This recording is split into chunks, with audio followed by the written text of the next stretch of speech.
El Núcleo Milenio para mejorar la salud mental de adolescentes y jóvenes IMAI, Centro de Excelencia de la Iniciativa Científica Milenio, financiada por ANID, presenta Sintoniza tu salud mental. Un espacio dedicado a la difusión del conocimiento científico sobre bienestar emocional, psicológico y social en Radio Universidad de Chile, 102.5 FM y radio.uchile.cl. Conduce la periodista Antonella Esteves. Sintoniza tu salud mental.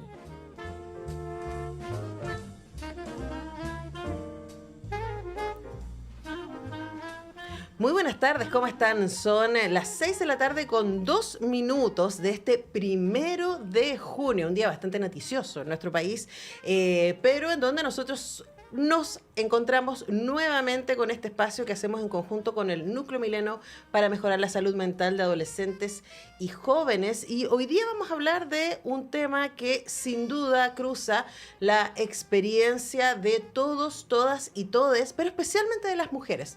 De hecho, según una encuesta hecha por la Rebelión del Cuerpo, las mujeres adolescentes pasan cerca de 4 horas al día pensando mal respecto a su propio cuerpo. Y quienes pasamos esa edad, ya estamos en los 40, mejoramos muchísimo la situación y llegamos a las 3 horas más o menos. Así que es un problema que nos acompaña y que puede derivar en situaciones de fragilidad de salud mental, como por ejemplo los trastornos de la conducta alimentaria. Y es por eso que hoy día vamos a estar abarcando este tema y vamos a conversar con varias expertas.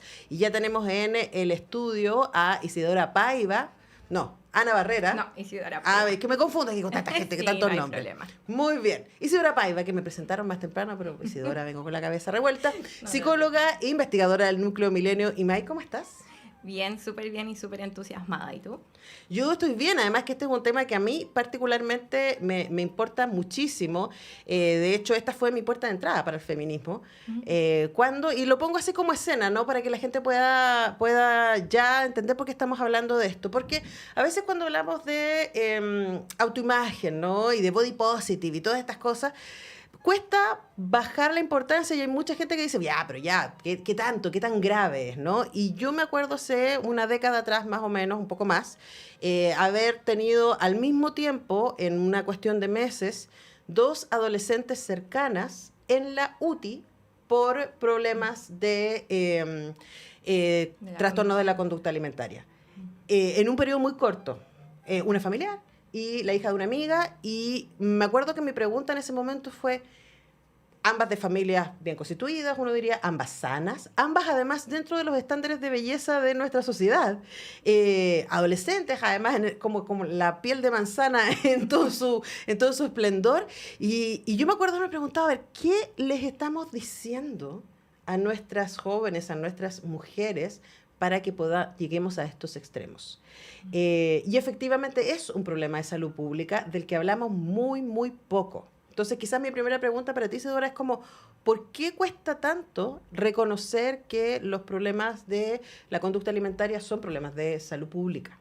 Sí, yo creo que tocaste un tema súper importante que son las familias, y cuesta mucho reconocer que en una familia, como tú dices, entre comillas, bien constituida, ¿cierto?, con todos estos estándares que consideramos correctos, puedan haber problemas, ¿cierto? Son temas tabú y también que lamentablemente por estos estereotipos de belleza muchas veces pasan desapercibidos, ¿cierto? Tal vez hay familias que ven que sus hijos, hijas, hijes están tal vez como entre comillas, como normopeso, pero no ven por qué conductas o qué conductas pueden estar detrás. También en los colegios muchas veces se ocultan estos temas y hay bullying, por ejemplo, por el tamaño corporal, ¿cierto? Y sabemos que en nuestro país en general se discrimina mucho, ya sea porque uno es más alto, más bajo, con un tamaño corporal más grande o más chico, etc. Entonces todas esas cosas van alimentando esta insatisfacción con el cuerpo. Que muchas veces, a pesar de ser algo como externo, también pasa a interiorizarse en la forma en cómo yo me veo y creerme todos esos discursos. Bueno, de hecho, mientras le damos la bienvenida a la doctora Dafne Díaz Tendero, psiquiatra y especialista en trastornos de la conducta alimentaria. ¿Cómo estás, Dafne? Bienvenida. Hola, ¿qué tal? Muy bienvenida. Te pido que te acerques un poquito más al micrófono para que te podamos escuchar bien. Y claro, yo le preguntaba recién a Isidora respecto a lo mucho que nos ha costado entender los trastornos de conducta alimentaria como un problema de salud, no solamente mental individual, sino como de salud pública, cuando entendemos que las cifras, las que conocemos, son gigantescas, en términos de la cantidad de personas, y yo daba el dato recién de que yo por lo menos no conozco ninguna mujer que no haya tenido momentos de crisis con su cuerpo, no conozco ninguna. Y jóvenes y no tan jóvenes. Y eso también tiene una relación con los mandatos sociales a las que todas estamos sometidas. Entonces quería preguntarte por esa conexión, ¿no?, entre cultura, sociedad y los discursos que recibimos constantemente y los mandatos que tenemos respecto al cuerpo y la salud mental individual.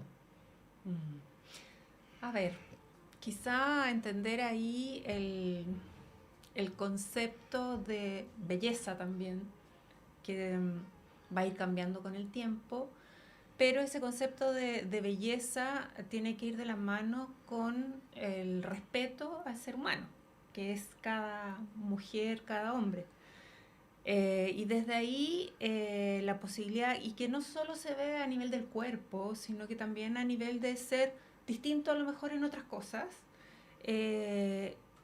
Por lo tanto, hay toda una educación que hacer respecto a mirar al otro desde un punto de vista más positivo, mirando lo que es más que lo que debiera llegar a ser, y desde lo que es rescatar esa esencia.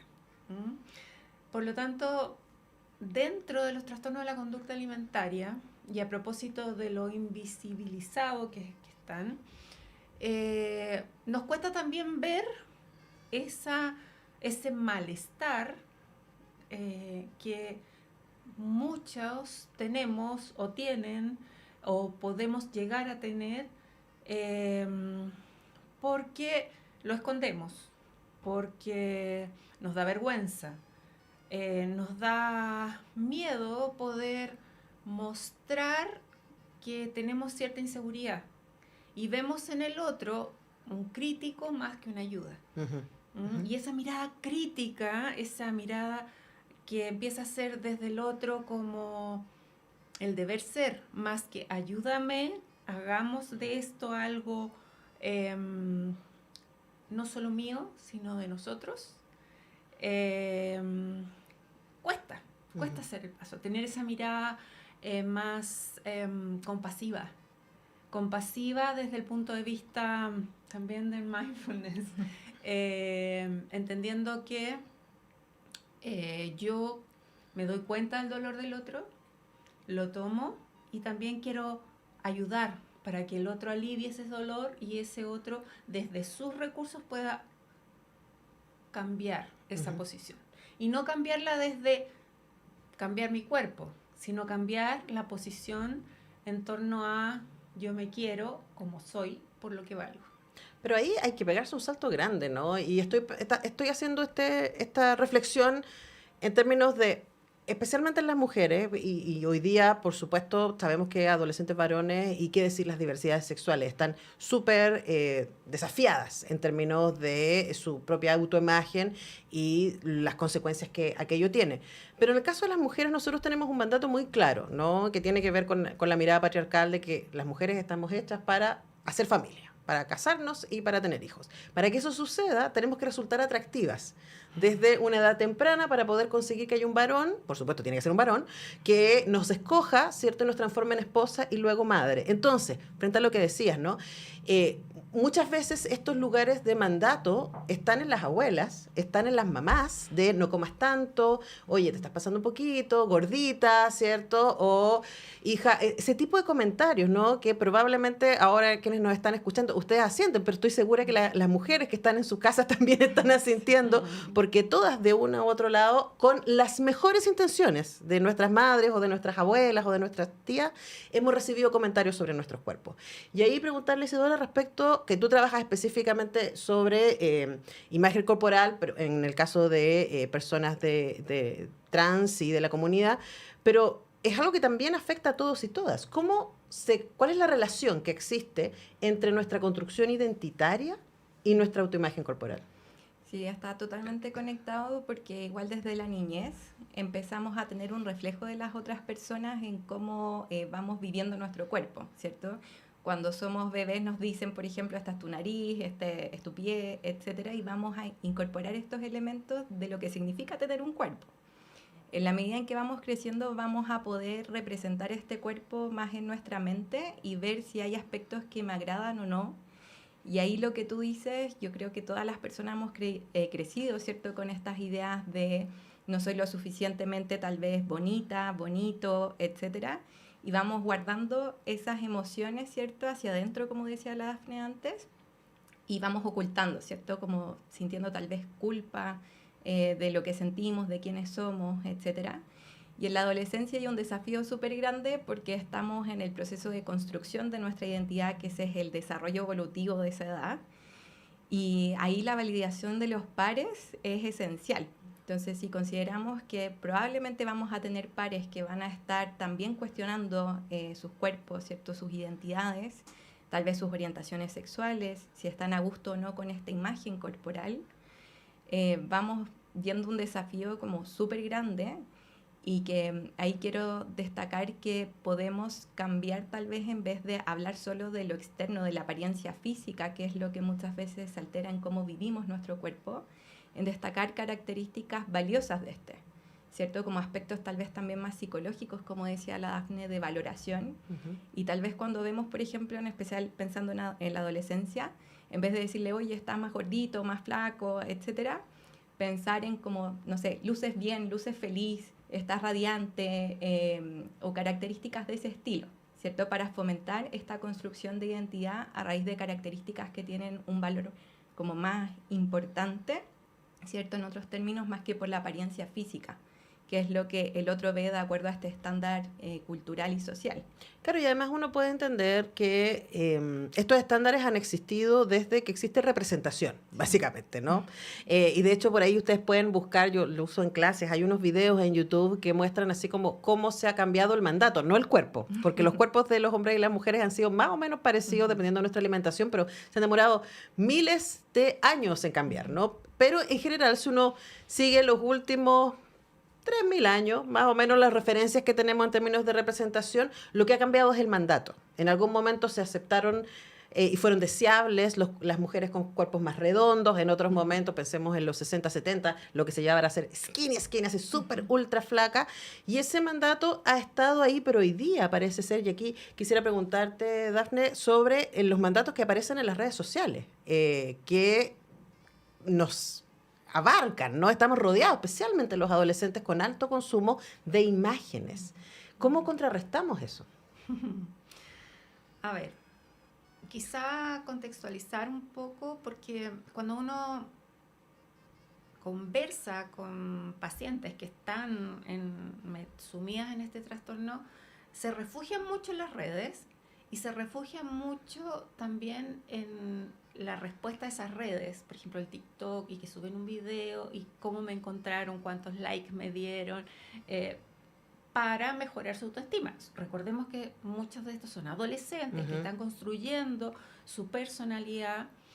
Entonces, en esa línea, el tema redes es importante, cumple un rol en el desarrollo. Ahora, el cómo yo integro esas redes a mi salud, a mi contexto general, es distinto. Y ahí los padres tienen un rol como modelo también muy importante, ¿no? Tú mencionabas hace un rato estos mandatos ancestrales, ¿no? Que de no comas tanto, mira el rollito, que muchas veces nosotros los vemos en la clínica desde los padres. Los padres también están muy puestos en este mandato todo el rato, y también las redes sociales están todo el rato bombardeando a los padres y a los hijos.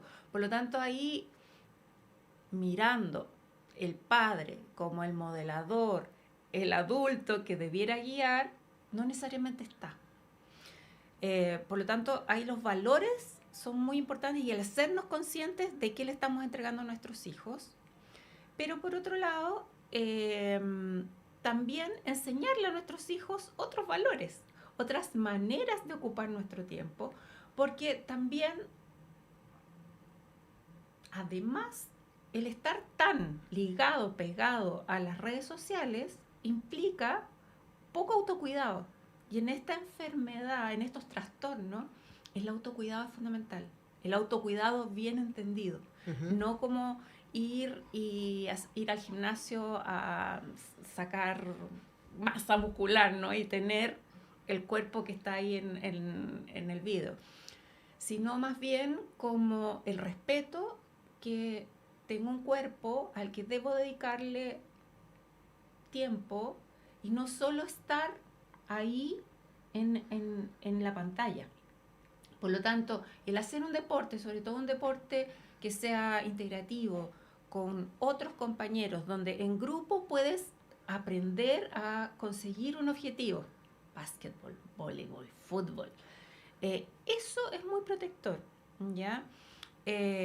Compartir con los padres en otras instancias que no sea mirando un televisor. Muchos de estos pacientes se sientan a la mesa con su familia mirando el televisor y no tienen idea de qué están pasando alrededor, siendo que la instancia del compartir, la alimentación, es un ritual que también favorece de alguna manera la comunicación. O sea, volvamos a lo ancestral, ¿no? A los ritos alrededor de la fogata en que compartíamos el pedazo de mamut, ¿no? Aprovechamos de enterarnos qué pasaba en la tribu. Y nuestras tribus son las familias. Y esas familias tienen que saber qué está pasando con el chico de enfrente que está en el celular. O sea, eso da señales. Este chico está muy puesto en redes y no lo veo saliendo con sus amigos, no lo veo contactándose con la naturaleza, con su cuerpo, con otros intereses distintos. ¿O cuáles son sus intereses? Preguntémonos también, ¿cuáles son sus intereses para poderlos guiar? Ahora, no actuar tan en automático, que es lo primero que nos ofrece. El medio nos ofrece rápidamente redes, pero no necesariamente yo tengo que tomarlas. Pero para eso hay que hacer un clic y hay que guiarlo. Claro, y para eso hay que ofrecer una opción también, porque la inercia te lleva a agarrar el celular y estar ahí horas y horas y uno puede estar viendo historias o lo que sea por muchísimo rato. Estamos conversando con la psiquiatra especialista en trastornos de la conducta alimentaria, Dafne Díaz Tendero, y con la psicóloga e investigadora del Núcleo Millennium High, Isidora Paiva. Se me está yendo el tiempo muy rápido, pero todavía tengo una pregunta para cada una. Isidora, pensando en, como decía Dafne, el primer lugar de contención son las familias. Pero en la adolescencia, un lugar de contención muy importante son los padres. Sí. Y una frase que se ha querido instalar es: no se opina de los cuerpos ajenos. ¿Cómo sientes que vamos con eso y cuál es la relevancia de aquello en la relación entre pares? O sea, yo creo que es un súper buen movimiento, ya, porque, como decíamos, tenemos muy asociado a nuestra cultura chilena hablar de los cuerpos de las otras personas. Incluso si uno anda por la calle o en el metro, anda escuchando que la gente opina del pelo, de la ropa, etc. Y cuando escuchamos a alguien que está haciendo eso, encuentro muy positivo poder reflejarle y corregirle y decir, por favor, no hables del cuerpo de otra persona, ¿cierto? Porque así estamos instaurando una cultura de respeto hacia las otras personas y evitando la discriminación, y con eso también podemos prevenir trastornos en la conducta alimentaria, ¿cierto? La educación es esencial para poder impactar en este problema, como decíamos, de salud pública. Y Dafne, nos dabas una alerta respecto a esto, porque por supuesto quienes nos están escuchando dicen, ok, pero ¿cómo hago para que mi hija no caiga en un trastorno de la conducta alimentaria? Una alerta podría ser, ya la señalaste, ¿no? Verlo demasiado imbuida en las redes sociales, no conectando, etcétera. ¿Qué otras alertas podría una familia o espacios de cuidado estar atentos en este sentido? A ver, quizá voy a ir un poquito más atrás, ¿ya? Porque cuando y normalmente pasa que cuando los padres se dan cuenta, es tarde. Ya ha pasado rato del trastorno, ¿ya?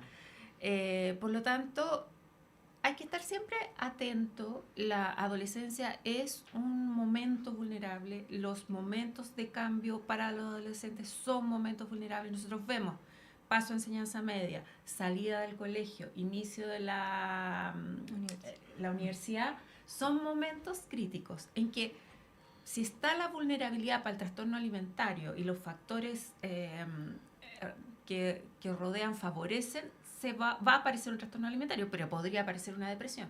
¿Ya? Entonces, los padres tienen que estar con las antenas atentas a cambios conductuales, cambios en el ánimo, por ejemplo, en la mesa que se desaparezca, que empezó a hacer dieta de repente, o a las horas de comida, ¿dónde está Pepito?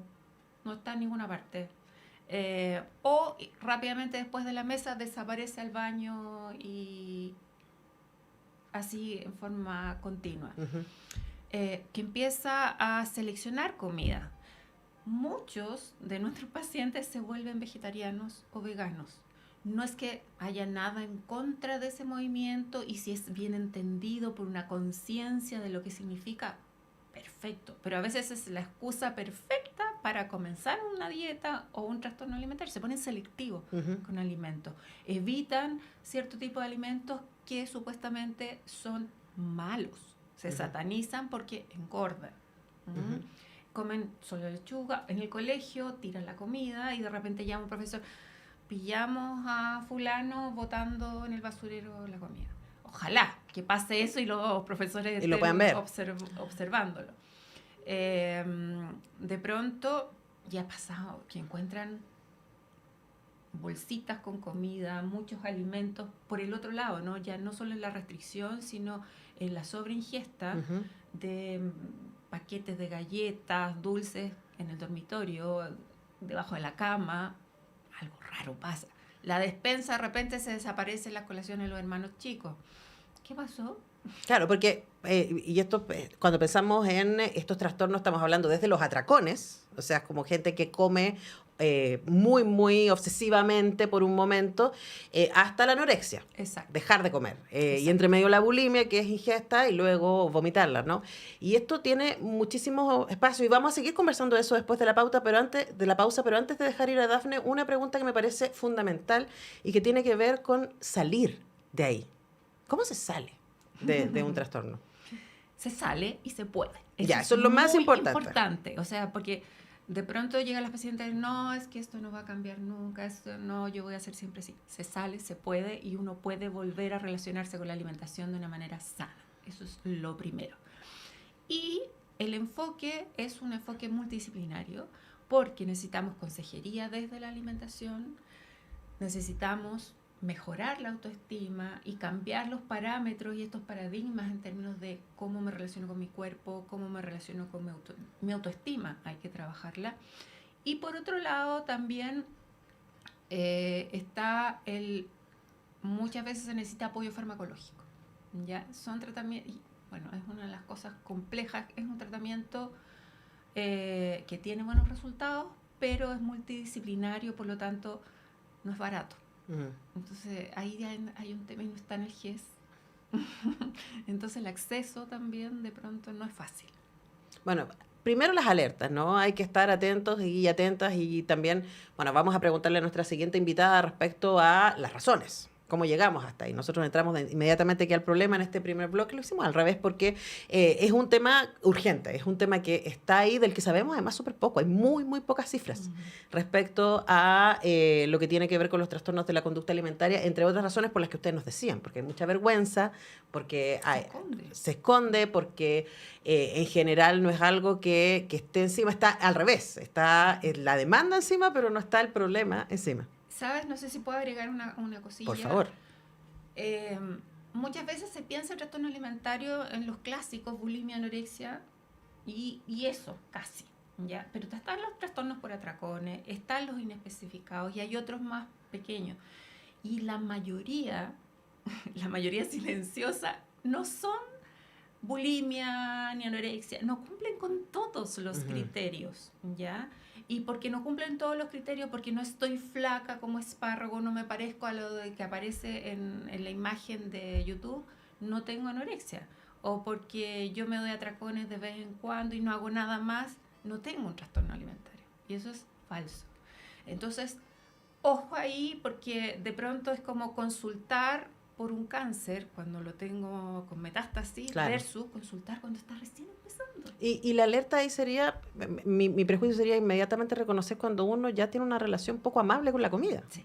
Eso es. Sí, sí. Ahí yo me enojo tanto con el patriarcado porque encuentro que en los casos de las mujeres, ¿no? Que el mandato, como llegamos ahí, por supuesto hay mil otras razones, pero mi enojo tiene que ver con quitarnos el placer de comer y de todo lo que está asociado. Que además el comer es diferente a las drogas, que la droga no es que las necesite, pero la comida es básico, es básico para un buen vivir. Entonces, es muy cruel la enfermedad. Es muy cruel. Y es muy cruel llegar hasta allá y por eso estamos acá en Sintoniza tu Salud Mental conversando al respecto para que ustedes puedan tener herramientas para autoexaminarse primero y para tener ojo especialmente con nuestros adolescentes y acompañarles y darles herramientas y poder facilitarles la vida para que no lleguen a tener trastornos de la conducta alimentaria en un contexto social que es tan mandatado y tan exigente respecto a nuestros cuerpos. Muchísimas gracias, Dafne Díaz Tendero, por acompañarnos. Un placer. Así que Isidora me va a acompañar en el segundo bloque. Vamos a ir a escuchar una canción al respecto que me parece muy apropiada. Esto es de Maida la Reina y se llama Quiero gritarlo. Estás escuchando Sintoniza tu Salud Mental en Radio Universidad de Chile.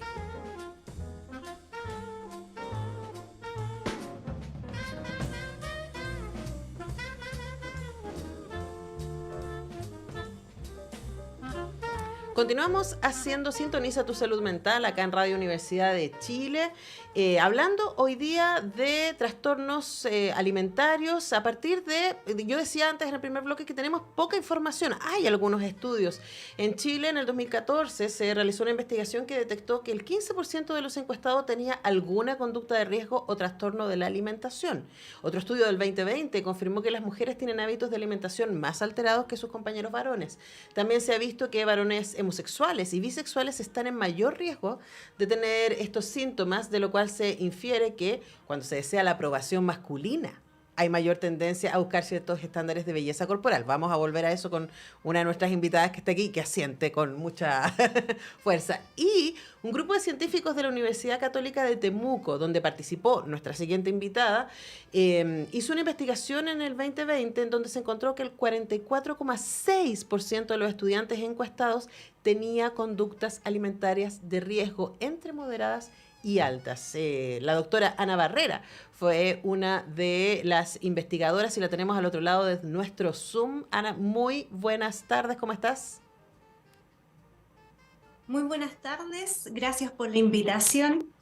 Bueno, muchas gracias por acompañarnos y lo primero que te quiero preguntar, luego voy a volver a Isidora porque nos sigue acompañando la psicóloga Isidora Paiva. Lo primero que quería preguntarte es a propósito de la investigación que ustedes hicieron, ¿qué es lo que consideramos una conducta alimentaria de riesgo moderado o alto? Muy buena pregunta. Las conductas de riesgo alimentaria son conductas o acciones básicamente inapropiadas cuyo fin tiene por misión regular, por ejemplo, el peso. Específicamente, por ejemplo, quizás quedaría más claro a través de ejemplos concretos. Por ejemplo, purgas, incitación al vómito, dejar de comer muchas horas en el día, que suele ser muy frecuente en universitarios, el uso de laxantes, de diuréticos para bajar de peso, autoinducirse vómitos, entre otras acciones. Y también podríamos considerar los atracones de comida dentro de las conductas alimentarias de riesgo, que son el paso previo, que no necesariamente llegan a ser un indicador de trastornos de conducta alimentaria, como bien presentaron anteriormente, pero sí ponen en riesgo a las personas de eventualmente llegar a un trastorno de alimentación. Ahora, ahí inmediatamente en tu respuesta como que se me separan dos caminos que quiero que me ayudes a entender, porque uno tiene que ver con la vida universitaria mismamente, ¿no? Con que uno pasa mucho tiempo en la universidad, se alimenta. Yo me acuerdo esos sándwiches de Ave Mayo Forever en Juan Gómez Milla, entonces uno piensa, claro, es difícil mantener una vida universitaria que al mismo tiempo lleve una alimentación saludable, ¿no? Es como tiene que ver con la cantidad de tiempo que uno pasa ahí, con las exigencias, etcétera. Y eso puede una persona tener una salud mental más o menos estable y igual vivir eso. ¿Cómo hacemos la diferencia entre los hábitos de los universitarios y universitarias y una situación de preocupación en donde estemos hablando de que hay un trastorno específico de la conducta alimentaria, como los que señalábamos antes, los atracones, la bulimia, la anorexia? Uh-huh. Bueno, qué bueno que tocas este tema porque la verdad los patrones o ciertos hábitos de salud como la alimentación y el sueño se alborotan muy significativamente en el transcurso de la etapa universitaria. Generalmente los jóvenes adquieren a mayor autonomía en diversos sentidos en el contexto universitario. Sin embargo, no necesariamente saben las pautas de alimentación más saludable. Muchas veces los jóvenes, por ejemplo, salen del núcleo familiar en un núcleo donde quizás los padres, la mamá por sobre todo, preparaban la comida, una alimentación saludable, balanceada, pero si luego llegan a vivir a un entorno muy distinto al núcleo familiar y ellos tienen que alimentarse, decidir qué van a comer, en qué momento van a comer y cómo se van a alimentar. Y eso se cruza también con dificultades socioeconómicas. Y también disponibilidad de tiempo. Muchas veces hay clases en el horario de almuerzo, no hay ventanas para poder alimentarse. Y también la alimentación que suele circundar en los entornos universitarios es comida rápida. Ujú. Comida grasosa que quizás da un impulso de energía en momentáneo y que también está más accesible económicamente. Muchas veces los jóvenes no tienen tiempo para cocinar o no saben cocinar, sobre todo en los primeros años universitarios. Entonces, comen cuando pueden y comen lo que tienen disponible. Entonces, la mayor parte de los universitarios se alimentan mal en los primeros años de vida universitaria. A pesar de que muchas veces en las universidades sí se promueve la alimentación, el entorno saludable, pero los hábitos en general de salud son bastante cuestionables en los primeros años. Y tiene que ver con el nivel de autocuidado y el saber hacer en torno al autocuidado en el plano físico y también en el plano emocional. Entonces, si bien pueden haber en la casi un 40, un 50% de los estudiantes conductas de riesgo alimentaria, no necesariamente todos llegan a conformar un trastorno de alimentación. De hecho, solo el 13 o el 14% aproximadamente llega a un trastorno de alimentación que tiene que ver con la frecuencia, con la intensidad de estas conductas y también con algunos elementos cognitivos asociados a la distorsión de la imagen corporal, a la preocupación, por ejemplo, a la rumiación de cierta preocupación por el peso. Entonces, coincidentemente, en nuestro estudio, los jóvenes que tenían conductas alimentarias de riesgo alto, ya podríamos decir que presentaban un trastorno de la conducta alimentaria. Ahora, quizás lo abordaron en el primer bloque, pero no necesariamente todos los jóvenes buscan ayuda cuando existe un problema de alimentación, ya sea adolescentes o adultos emergentes que están en la etapa universitaria, porque muchas veces se vive con vergüenza, no se sabe a ciencia cierta cuáles son los criterios o dónde acudir si tengo un problema de alimentación, y también se vive de forma muy interna, no se pide ayuda a los amigos, pese a que quizás algunos trastornos son evidentes, como por ejemplo la anorexia, pero por ejemplo frente a un cuadro de bulimia, no necesariamente hay una baja significativa del peso que sea visible para todos, ¿ya? Y muchas veces estos trastornos de alimentación se viven en la vergüenza, en la culpa y en la intimidad sin necesariamente pedir ayuda. Y cuando llegan finalmente a la clínica, llegan o derivados o quizás con muy poca conciencia de que es una enfermedad y que es un trastorno que requiere un apoyo interdisciplinario. Ujú. Escuchan a la doctora Ana Barrera, psicóloga y investigadora del Núcleo Milenio IMAI, y tenemos acá en el estudio a Isidora Paiva, psicóloga también y también investigadora del Núcleo Milenio IMAI. Y ahí se me cruza una cosa a propósito de lo que dice Ana, Isidora, y tiene que ver con de nuevo el contexto social, ¿no? Porque cuando entramos a la universidad, ese es un lugar donde aparece toda esta independencia, pero también aparece de manera tan poderosa la mirada de los padres, ¿no? Y uno se abre su propia comunidad y uno podría pensar, y no sé si a ustedes les pasó, a mí me pasó que cuando empecé a tener mi vida universitaria y estos desórdenes a la hora de comer y comer mal, etcétera, uno baja de peso y eso está celebrado por el entorno. Entonces, es muy difícil poder reconocer que esto es un mal negocio para mi cuerpo, cuando el resto me está diciendo, oye, pero estás súper flaca, estás súper bonita, ¿no? ¿Qué se hace frente a esa tensión cuando algo que nos hace mal es celebrado? Sí, o sea, yo creo que primero, como hablábamos antes en el primer bloque, las personas del entorno deberían cambiar y ver otras cualidades que no tengan que ver con la baja de peso necesariamente.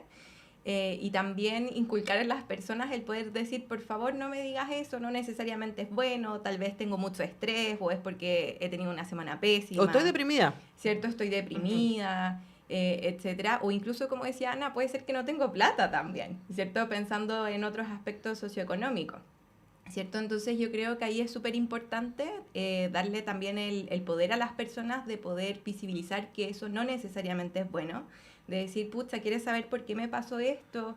¿Cierto? Como tú decías, estoy triste, etcétera, y también no tener miedo a abrir esos temas, ya sea con la familia, con amistades o a veces en las universidades, por ejemplo, con la dirección de asuntos estudiantiles, etcétera, y no quedarse callado o callada.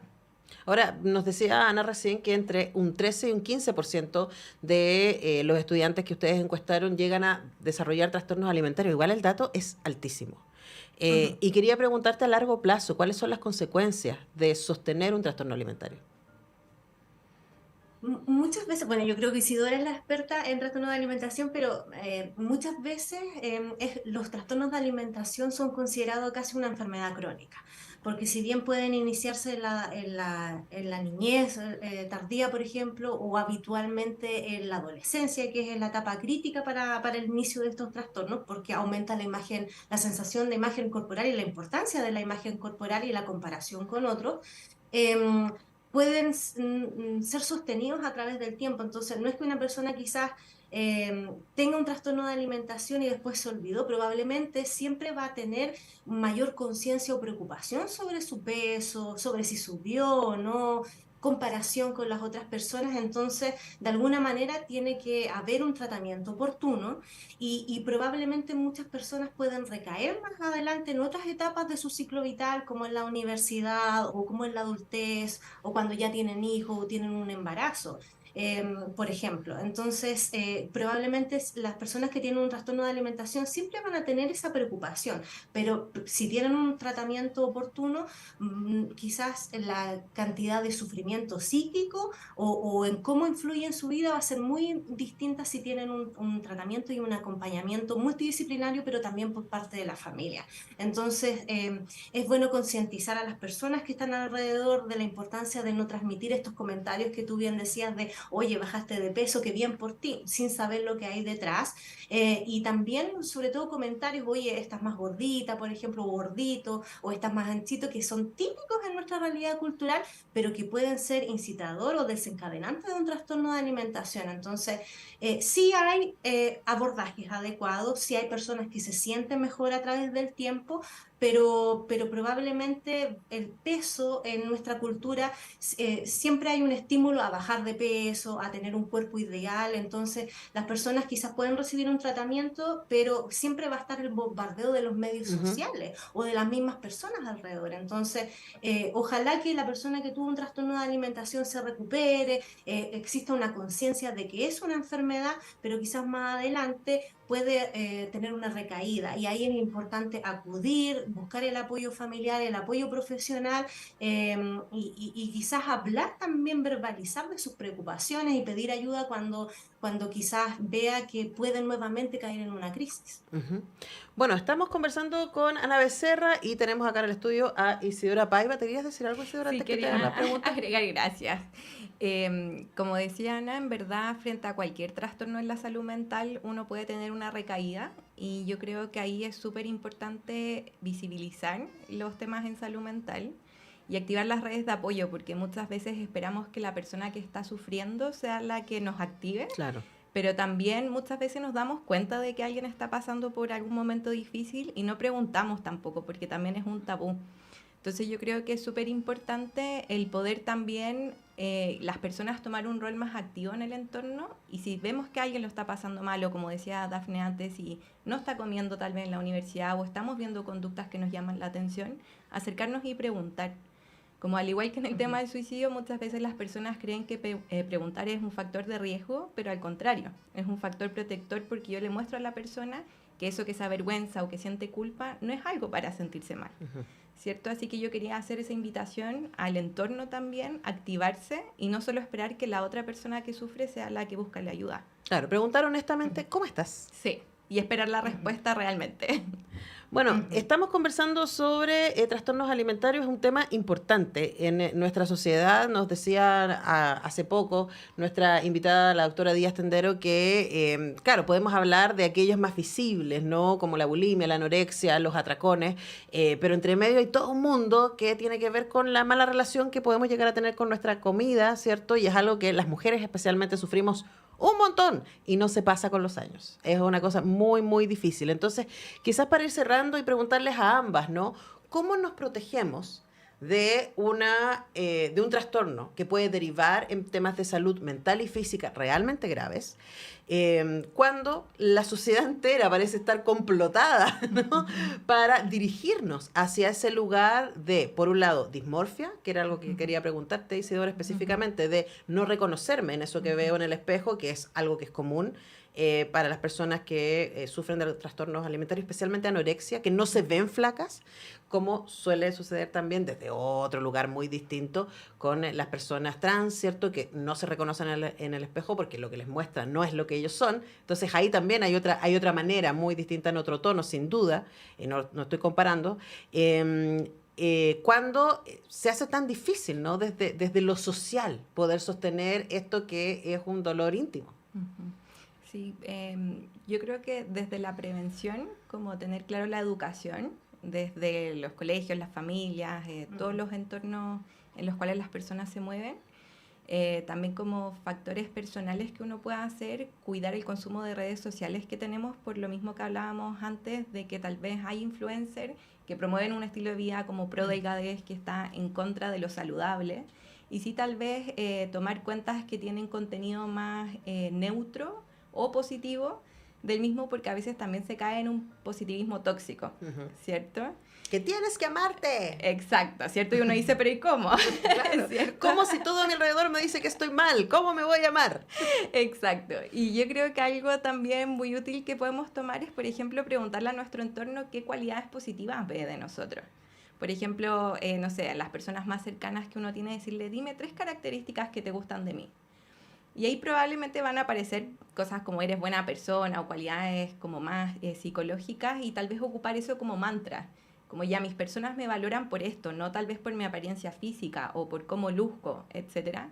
Porque muchas veces está esta distorsión de que se le da toda la valencia a este cuerpo, siendo que en la realidad uno no anda viendo cómo me voy a juntar contigo por tu cuerpo, ¿cierto? O voy a escoger este trabajo por esto mismo. Bueno, y yo creo que sí hay personas claro, pero que sí probablemente escogen juntarse con otra, y ahí la decisión de uno es como, yo debería estar vinculando con esta persona, igual que con las redes sociales. Esa pregunta básica, ¿no? ¿Seguir esta cuenta me hace sentirme mejor o peor respecto a mí misma? Exacto. Esa es una pregunta.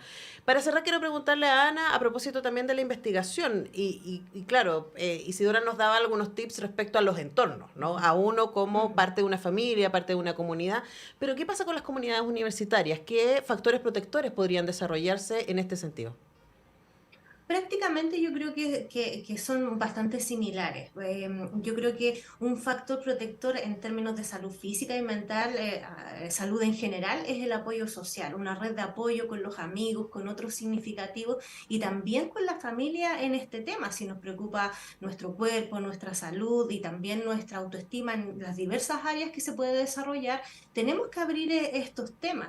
Y en el entorno universitario quizás se sabe implícitamente que existen los trastornos de alimentación, pero no necesariamente se habla y se pide ayuda. Entonces, quizás hacer talleres de prevención, de promoción de hábitos saludables, de ver qué pasa en carreras específicas como nutrición, qué pasa con las mujeres en relación a nuestro cuerpo, y a romper el tabú de este tema, porque muchas veces en la adultez hablamos de las conductas de riesgo alimentaria o derechamente de trastornos de alimentación que vienen desde la adolescencia. Entonces, abrir estos temas, pedir ayuda, también favorecer otras áreas, como decía Isidora, de la autoestima, hacer deporte, pero también entender y trabajar en la relación con nuestro cuerpo. Para las mujeres, para las personas en general, es una relación que puede ser muy complicada en algunas etapas de vida.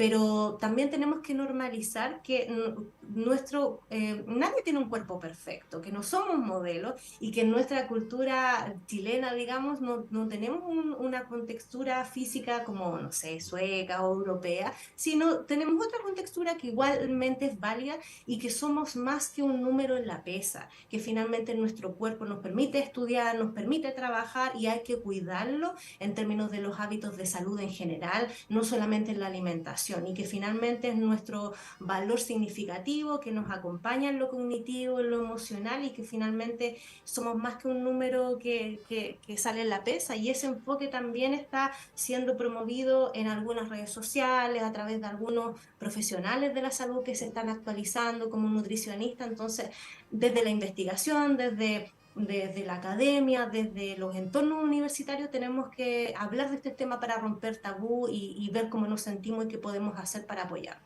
Bueno, en eso estamos acá en Sintoniza tu Salud Mental, y para que vean que estamos muy en serio con eso, tenemos una invitación. Queremos invitarles a el seminario Menos Ideales, Más Realidades, que se va a realizar el martes 6 de junio de 15 a 17:30 horas en la sala Bonapen de la sede Errázuriz de la Universidad Adolfo Ibáñez, de la UAI. Jornadas con especialistas en problemáticas y trastornos de la conducta alimentaria para abordar el impacto de las redes sociales en la salud mental y bienestar, y esto está abierto. Sí. A quien quiera ir, más información, por supuesto, lo pueden encontrar en SECA UAI, para que puedan participar, y el contacto es seca@uai.cl, y de hecho nuestra invitada Isidora Paiva es parte ahí de ese equipo que está organizando el seminario Menos Ideales, Más Realidades, así que quedan invitadas el próximo martes 6 de junio de 15 a 17:30 horas en la sede Errázuriz de la Universidad Adolfo Ibáñez. Hemos conversado con Isidora Paiva, hemos conversado con Ana Barrera desde Temuco. Muchas gracias, Ana, por este tiempo con Sintoniza tu Salud Mental. Gracias a ustedes por visibilizar este tema. Es tremendo tema, es muy importante para nosotros acá. Isidora, muchas gracias. Sí, un gusto. Por venir acá a la Radio Universidad de Chile. Nosotros despedimos el programa de hoy. La próxima semana continuamos con una nueva edición de Sintoniza tu Salud Mental. Agradecemos a Julio en la producción, y ahí al otro lado a mi amigo Alexis, a mi amigo Pato, que nos pusieron al aire. Y yo regreso mañana a las 10 para hacer semáforo. Nos encontramos entonces. Chau. El Núcleo Milenio para mejorar la salud mental de adolescentes y jóvenes, IMAI, Centro de Excelencia de la Iniciativa Científica Milenio financiado por ANID, presentó Sintoniza tu Salud Mental. Un espacio dedicado a la difusión del conocimiento científico sobre bienestar emocional, psicológico y social en Radio Universidad de Chile, 102.5 FM y radio.uchile.cl. Condujo la periodista Antonella Esteves.